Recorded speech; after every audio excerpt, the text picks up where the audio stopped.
Price Lord. Christ Media YouTube ചാനലിലൂടെ ദൈവത്തിന്റെ വചനം ശ്രവിക്കുന്ന എല്ലാ പ്രിയപ്പെട്ടവർക്കും വീണ്ടും വരുന്നവനായ യേശുക്രിസ്തു നാമത്തിലുള്ള സ്നേഹത്തെയും വന്ദനത്തെയും ഒരു പ്രാവശ്യം കൂടെ അറിയിക്കുന്നു.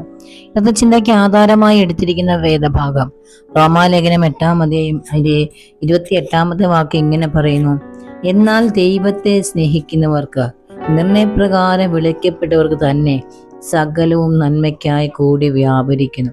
ഇവിടെ അപ്പോസ്തലനായ പൗലോസ് റോമ സഭയോട് ലേഖനം എഴുതുമ്പോൾ അപ്പോസ്തലനായ പൗലോസ് പറയുകയാണ്, ദൈവത്തെ സ്നേഹിക്കുന്നവർക്ക്. അത് മാത്രമല്ല, നിർണയപ്രകാരം വിളിക്കപ്പെട്ടിരിക്കുന്നു. ഹല്ലേലൂയ. ഒന്ന്, ദൈവത്തെ സ്നേഹിക്കുന്നവർക്ക്. ഹല്ലേലൂയ. രണ്ട്, ദൈവം വിളിച്ചവർ. അതായത് നമുക്കറിയാം, ഇരമ്യാവിന്റെ പുസ്തകം വായിക്കുമ്പോൾ ഇരമ്യാവിനോട് പറയുന്നുണ്ട്, നിന്റെ അമ്മയുടെ ഉദരത്തിൽ ഉരുവാകുന്നതിന് മുമ്പേ ഞാൻ നിന്നെ കണ്ടു എന്ന് ഹല്ലേലൂയ പറയുന്നു. അപ്പൊ ഇവിടെ പറയുകയാണ്, നിർണയപ്രകാരം വിളിക്കപ്പെട്ടത്. ദൈവം നമ്മെ ദൈവത്തിന്റെ രക്ഷയിലേക്ക് ഹല്ലേലൂയ ദൈവം എന്ത് ചെയ്യും? നമ്മെ കണ്ടു. ഹല്ലേലൂയ. ദൈവം നമ്മെ കണ്ടതുകൊണ്ടാണ് ദൈവം എന്ത് ചെയ്യും? നമ്മെ വേർതിരിച്ചത്. ഹല്ലേലൂയ. ദൈവത്തിന് വേണ്ടി വേർതിരിച്ചത്. ഇവിടെ ദൈവത്തെ സ്നേഹിക്കുന്നവർക്ക്. അപ്പൊ ദൈവത്തെ എന്ത് ചെയ്യണം? സ്നേഹിക്കണം. ദൈവം സ്നേഹിക്കണം. അവർക്കാണ് എന്തുള്ളത്? സകലവും നന്മയ്ക്കായി കൂടി വ്യാപരിക്കുന്നത്. സകലം എന്ന് പറഞ്ഞാൽ നമ്മുടെ ജീവിതത്തിൽ നടക്കുന്ന സകലതും എന്ത് ചെയ്യുന്നു? നന്മയ്ക്കായി കൂടി വ്യാപരിക്കുന്നത് ദൈവത്തെ സ്നേഹിക്കുന്നവർക്കാണ്. ദൈവം വിളിച്ചവർക്കാണ്. ഇവിടെ ഹല്ലേലൂയ അപ്പോസ്തലനായ പൗലോസ് റോമ വിശ്വാസികൾക്ക് ആശ്വാസവും പ്രത്യാശയും നൽകുന്ന ഏറ്റവും അവർക്ക് ഉറപ്പ് നൽകുന്നതും അവർക്ക് ഏറ്റവും പ്രിയപ്പെട്ടതുമായ അവർക്ക് പ്രത്യാശ നൽകുന്ന, ഉറപ്പ് നൽകുന്ന ഒരു വേദഭാഗമാണ് ഇവിടെ. അവർ ആ പ്രത്യാശയെക്കുറിച്ച് അല്ലെങ്കിൽ ക്രിസ്തുവിൽ നിങ്ങൾ പൂർണ്ണ ജയാളികളാണ് എന്നുള്ള ഉത്തമമായ ഒരു ഉറപ്പ് അവർക്ക് നൽകി കൊടുക്കുകയാണ് ചെയ്യുന്നത്. ക്രിസ്തീയ ജീവിതത്തെക്കുറിച്ച് ഹല്ലേലൂയ പരിശുദ്ധാത്മാവിന്റെ പ്രവൃത്തിയെക്കുറിച്ചും ദൈവസ്നേഹത്തെക്കുറിച്ചുമുള്ള ഉറപ്പ് അപ്പോസ്തലനായ പൗലോസ് റോമാലേഖനം 8:28 എന്ത് ചെയ്യും? അതിന്റെ പ്രാധാന്യത്തെക്കുറിച്ച് എന്ത് ചെയ്യുക? ഹല്ലേലൂയ പറയുകയാണ്. ക്രിസ്തുവിലൂടെ ജയിക്കുന്നവരായിരിക്കണം വിശ്വാസികൾ എന്ന് അപ്പോസ്തലനായ പൗലോസ് ഇവിടെ പറയുകയാണ്. ദൈവമാണ് എല്ലാം പ്രവർത്തിക്കുന്നത്. ദൈവത്തെ സ്നേഹിക്കുന്നവർക്ക് വേണ്ടിയാണ് എന്ത് ചെയ്യുക? ദൈവം നന്മയ്ക്കായിട്ടാണ് സകലതും ഒരുക്കുന്നത്. ദൈവത്തിന്റെ ഉദ്ദേശത്താലെന്ന് എന്ത് ചെയ്യുക?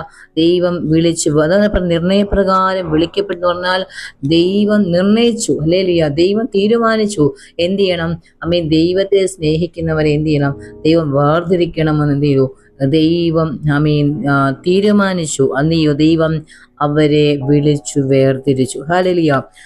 അങ്ങനെയുള്ളവരോട് പറയാണ്, ദൈവം വിളിക്കപ്പെട്ട് നിർണയപ്രകാരം ദൈവം തൻ്റെ ഉദ്ദേശത്തിന് വേണ്ടി ദൈവം വിളിച്ച് വേർതിരിച്ചവരോട് പറയുകയാണ്, നിങ്ങളുടെ ജീവിതത്തിൽ സംഭവിക്കാൻ ഹല്ലേലൂയ ചിലപ്പോൾ നിങ്ങൾക്ക് അസാധ്യമല്ലെങ്കിൽ നിങ്ങൾക്ക് ഇതൊക്കെ ഞാൻ എങ്ങനെ മറികടന്നു പോകുമെന്ന് നിങ്ങൾ ചിന്തിക്കുന്ന മേഖലകളിൽ ഇവിടെ അപ്പോസ്തലനായ പൗലോസിലൂടെ പരിശുദ്ധാത്മാവ് പറയുകയാണ്, ഇതെല്ലാം നിങ്ങൾക്ക് നന്മയ്ക്കായി കൂടി വ്യാപരിക്കും. നന്മയ്ക്കായിട്ടേ ഇതെന്ത് വ്യാപരിക്കത്തുള്ളൂ.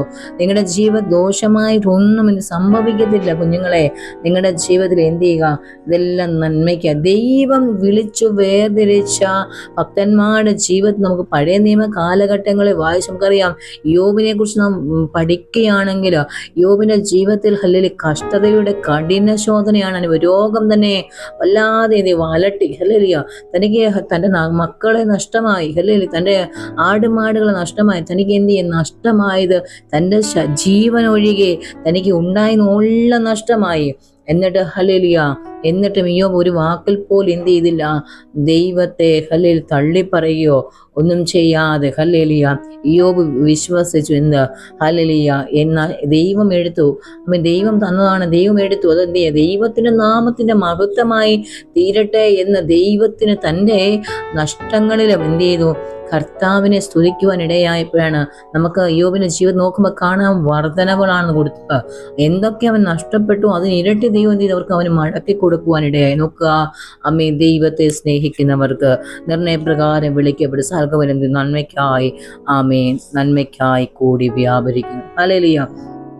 ദൈവത്തെ സ്നേഹിക്കുന്നവർക്ക്, ദൈവത്തിന്റെ സ്നേഹത്തെ പിന്തുടരുന്നവർക്ക്, ഹല്ലേലൂയ, ആമേ, നന്മയ്ക്കായി സകലവും സംഭവിക്കും. ബുദ്ധിമുട്ടുകളും വെല്ലുവിളികളും, ഹല്ലേലൂയ, ഉൾപ്പെടെയുള്ള എല്ലാ സാഹചര്യങ്ങളും എന്ത് ചെയ്യുക, വരും, ഹല്ലേലൂയ, ഇതെല്ലാം ദൈവത്തിന്റെ അധികാരത്തിന്റെ കീഴിലാണ് മനസ്സിലാക്കി, ഹല്ലേലൂയ, നമ്മൾ വിശ്വസ്തയോടെ ദൈവത്തിന് മുമ്പാകെ നാം നടക്കുന്ന നിർമ്മലതയിലും, ആമേ, ഹല്ലേലൂയ, നിർദോഷമായി നമ്മൾ നിഷ്കളങ്കോടെ അമ്മ ദൈവത്തിന്റെ സന്നിധിയിലായിരിക്കുന്നെങ്കിൽ എന്ത് ചെയ്യും, ഇതൊക്കെയും കുഞ്ഞ് നിന്റെ ജീവിതത്തിൽ നന്മയ്ക്കായി മാറ്റും.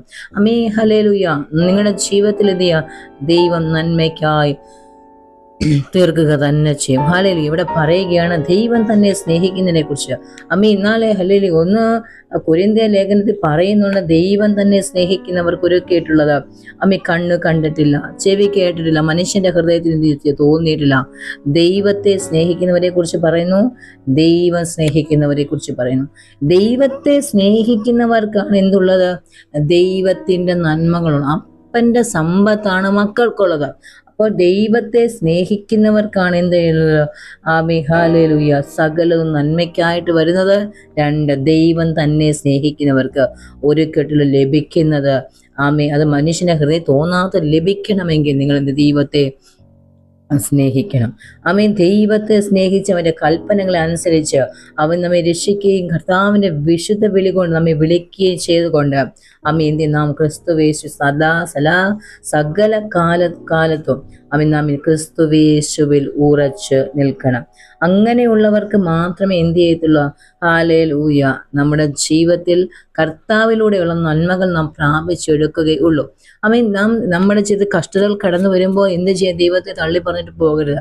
അങ്ങനെയുള്ളവർ എന്ത് ചെയ്താ, അല്ലെങ്കിൽ അപ്പന്റെ നന്മ അനുഭവിക്കാൻ കഴിയത്തില്ല. ഇവിടെ പറയുകയാണ് ദൈവം തന്നെ സ്നേഹിക്കുന്നവർക്ക് വേണ്ടി ഒരുക്കിയിട്ട്. കുഞ്ഞെ, നീ ദൈവത്തെ സ്നേഹിക്കുന്നെങ്കിൽ ദൈവം നിന്നെ സ്നേഹിക്കും. നിനക്ക് വേണ്ടി ഒരുക്കിയിട്ടുള്ള വലിയ കാര്യങ്ങളാണ്. അതെന്ത് ചെയ്താൽ നഷ്ടമാക്കി നീ എന്ത് ചെയ്യുക, പിന്മാറി പോകരുത്. ഹല്ലേലൂയ.